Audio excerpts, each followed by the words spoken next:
To the Western Cape now, where the government has placed a special emphasis on climate change as weather patterns become increasingly difficult to predict, hampering future-focused planning, with more fires, more frequently burning out of control, with dry spells that last years, followed by flooding that decimates infrastructure. The issue has now become more urgent than ever before. Among those that bear the brunt are the poor, with aid organizations playing more prominent roles in assisting municipalities to respond. Here's Mariska, Botha, who's watching developments for us this hour. So good morning to you, Mariska. So clearly climate change is something that is now taking center stage and simply cannot be ignored.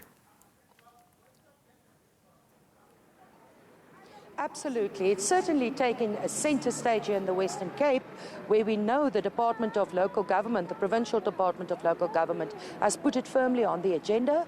There's already money being allocated to the tune of millions of rands to prepare infrastructure, new systems to gather water, because we simply cannot rely on surface water anymore. As we stand here currently, we are in what is being predicted as a dry spell. Now, you might remember in 2017, the worst drought in 100 years hit this province, and Cape Town was on the verge of becoming the first major city in the world to run out of water.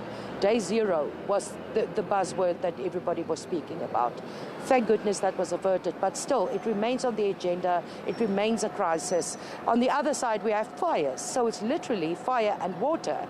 And the provincial government has asked national government to have the water issue, especially in the Southern Cape, in George and Knysna, to be declared a disaster. I have confirmation this morning that the water issue has been declared a provincial disaster. That will, of course, allow for more funding to come in, to allow for government to intervene more effectively. The other issue that they've also requested from national government is that the fire season, or fires, be declared a national, provincial disaster. 15 million rand was budgeted to fight fires in this province for the so-called fire season, but already that budget has been exceeded very, very far.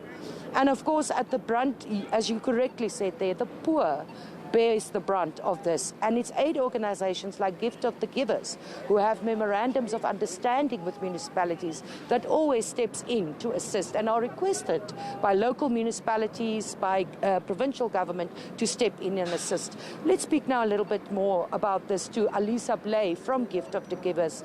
They've been at the forefront of dealing with disasters and the humanitarian side of it for many years. Ali, good morning. Thank you so much for your time. I know you're very busy. You've been with Gift of the Givers for 15 years. Have you seen a change in the extent of disasters that you have to see to as an organization? Most definitely. As climate change has processed over the last few years, we have seen areas going to extreme drought, and then we have seen areas that has extreme rainfall. Just to give you a typical example, 10th of June 2025 in Umtata shot up within a few hours from level warning 6 to level warning 9. And with that, close to 5,000 people affected, over 100 people died.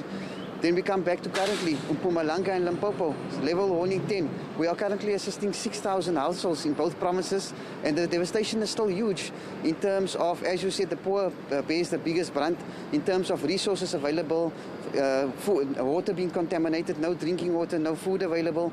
And then we have the extreme drought in not just the Pacific area, but the whole Southern Cape region. We do now, our teams is on the ground since the 12th of December, both in Knysna and in the Kanalan area, where there are currently water issues. We have deployed additional water tankers to come assist, and then we try to do quick fix solutions. We consult with the municipality to see if there's existing boreholes that are currently not in use. Our teams with the municipality will do an exercise to test those boreholes, and once we see that there's a potential to assist in terms of delaying day zero, we will then equip the borehole with the necessary pumps and infrastructure, etc. We have also received a request from the Langeberg municipality, which looks after the area of Robertson, McGregor. They are currently in the same situation. And we see the line is coming through. George, Mossel Bay, Albertina. The sad situation of the area called Deflectus in Albertina, they last had rain 10 years ago. Oh. Just this morning I received a call from a lady. She said she had spoken to her mother. instead of watching the sheep dying in front of them, they decided to sell all their livestock, and they will be selling their farms. You know, a father has passed on as a very sentimental value, but they are crippling themselves, and at least with this they can save some expenditure, as they cannot have any money anymore to sustain the animals. There are some farmers who cannot send their children to school, all because of climate change over the 10-year period in the Vlaktes and Musselbaai area. And then we come into the area of Laingsburg as well. We are inundated with calls from people of Laingsburg and Beaufort West. The Gamka Dam is below 30%. Temperatures are close to 40 degrees on a daily basis. They are scared of waterborne diseases, and health facilities raising concern of a breakout of diarrhea, of not having adequate water to sustain the residents.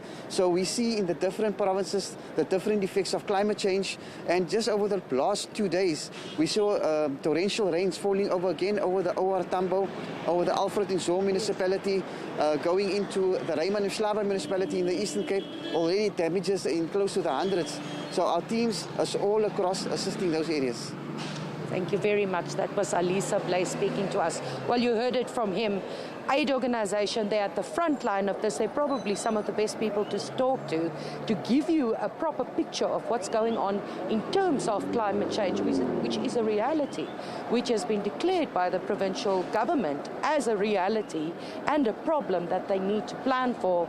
And as you heard there, the need is dire, and especially for those living in shacks, in informal settlements.